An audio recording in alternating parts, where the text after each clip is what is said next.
Hi, I am Dr. Izan Izwan bin Misnun, the Director of Center for Advanced Intelligent Material from University Malaysia Pahang, Sultan Abdullah.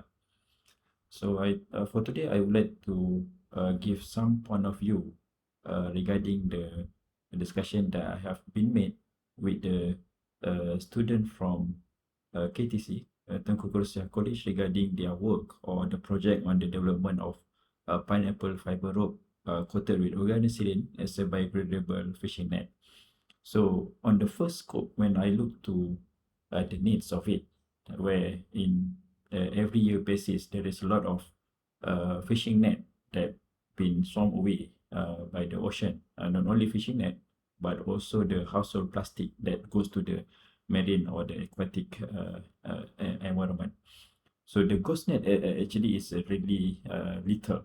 So they keep tripping the marine life for years. For example, it not only just choking an animal, for example, like a straw, the animal tend to attracted to this kind of uh, plastic or fishing nets, and they also fragmented into the microplastic while still entangling to this marine animals. So they cause both physical drowning and also long-term pollution to the sea.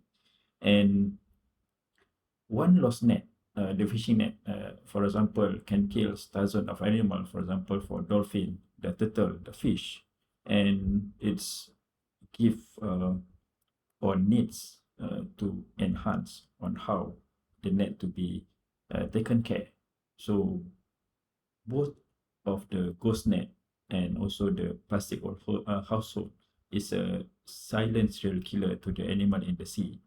And when they are discussing on their idea on how to converting the biomass from the pineapple waste and to make it into EcoNet.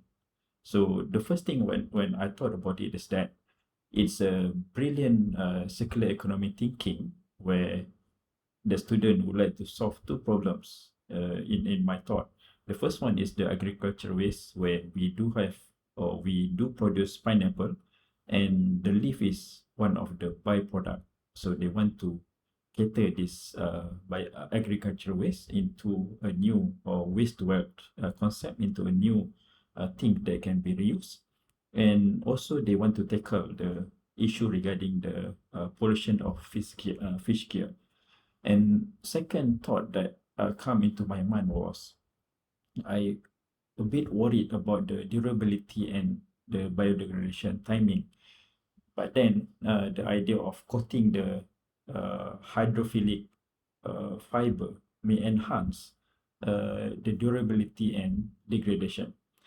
This is exactly the kind of regionally relevant innovation since we do have this kind of pineapple farming that deserve more research funding.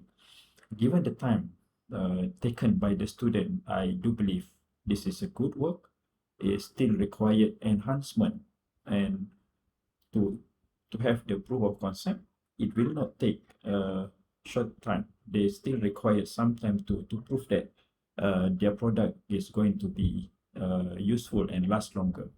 So I bit curious, uh, even though I also impressed with the concept, but bit curious on the data lab for now, and would like to see uh, the how long it going to last in the salt water. Even though they already coming in with the proof of concept and also some data regarding the degradation, but if it is really implemented into the real world, it's going to be beneficial towards the not only environment, the mm, to the marine, and also towards the betterment of this world. And to me, if it is really into a replacement of this product, this EcoNet, to replace the current nylon net, so maybe in the range of 20 years, we can see the visible reduction in ghost net. Uh, the coral reef start recovering since there is no longer ghost net, and the seabed later shift from nylon tangles into softer but yet degradable fiber. And if can be continuous to be adapted by the marine society, by the seamen. In 50 years, we are expecting that there will be no microplastic anymore in the ocean. Otherwise, we can really reduce the microplastic level and also the marine life. For example, turtle and dolphin bycatch mortality going to be plummet, and fishermen will no longer find decades old nets on the deep sea life. But then this is going to be the biggest chance where the ocean become a biodegradable zone where this fishing net not only becomes nutrient towards the environment of the sea, but then we can remove the century plastic degradation in the sea. To me, it still required more works, and by using this, hopefully we can stop turning the fishing industry into the permanent trap and overcome it into a new or softer solution in the future. Wishing you all the best, and let's make this this project really works. Thank you.